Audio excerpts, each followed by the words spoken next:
बहुत प्राचीन काल की बात है, जब देवताओं के बीच सम्मान, कर्तव्य और अहंकार की टकराहटें हुआ करती थीं। उस काल में ब्रह्मा के मानस पुत्र थे दक्ष प्रजापति। वे महान यज्ञकर्ता लेकिन अत्यधिक अहंकारी थे।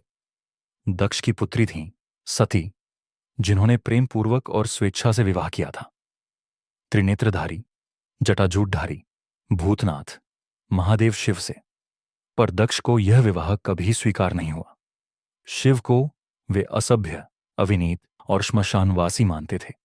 अहंकार के अंधकार में उन्होंने महादेव के अपमान की ठान ली। एक दिन दक्ष ने भव्य यज्ञ का आयोजन किया। ब्रह्मा, विष्णु, इंद्र और अन्य सभी देवताओं को आमंत्रण भेजे गए, लेकिन जानबूझकर शिव और सती को आमंत्रित नहीं किया गया। सती को जब यह ज्ञात हुआ तो वे विचलित हो गईं। सती, मैं अपनी जन्मभूमि में जाऊंगी। यह मेरा अधिकार है। क्या पिता से मिलने के लिए भी अनुमति चाहिए? शिव, सती, जहां तुम्हारा और मेरा अपमान होता है वहां जाना तुम्हारे आत्मसम्मान के विरुद्ध होगा। परंतु सती ने निर्णय ले लिया था। वे अकेले अपने पिता के यज्ञ में पहुंची।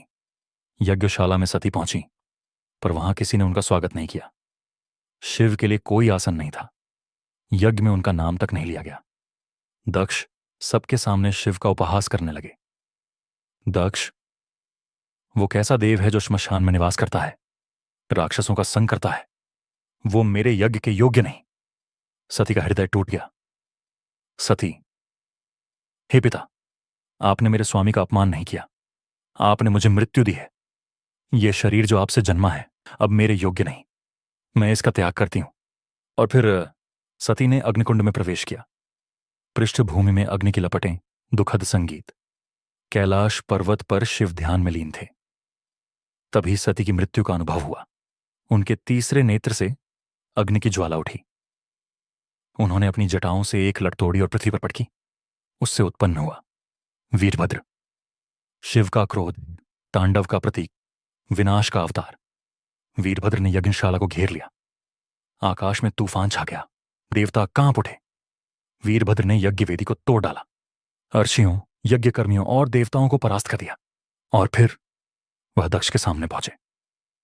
वीरभद्र, तूने शिव का अपमान किया, अब न्याय होगा। एक ही बार में वीरभद्र ने दक्ष का सिर धड़ से अलग कर दिया। देवताओं ने शिव से क्षमा याचना की। प्रसूति, सती की माता, विलाप कर रही थी। शिव वहां पहुंचे। उन्होंने दक्ष के मृत शरीर को देखा और अपने करुणामय स्वरूप में आकर उसे जीवन दान दिया। लेकिन अब उसका सिर एक बकरे का था। यज्ञ पुनः शुरू हुआ, इस बार शिव के नाम के साथ। परंतु महादेव सती की जलती देह को उठाकर समस्त ब्रह्मांड में भटकते रहे। जहां जहां सती का शरीर गिरा वहां शक्तिपीठ बने, मां की शक्ति और त्याग की स्थली।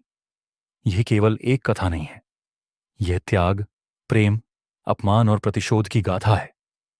यह कथा है शक्ति की, शिव के क्रोध की और सती के अमर प्रेम की।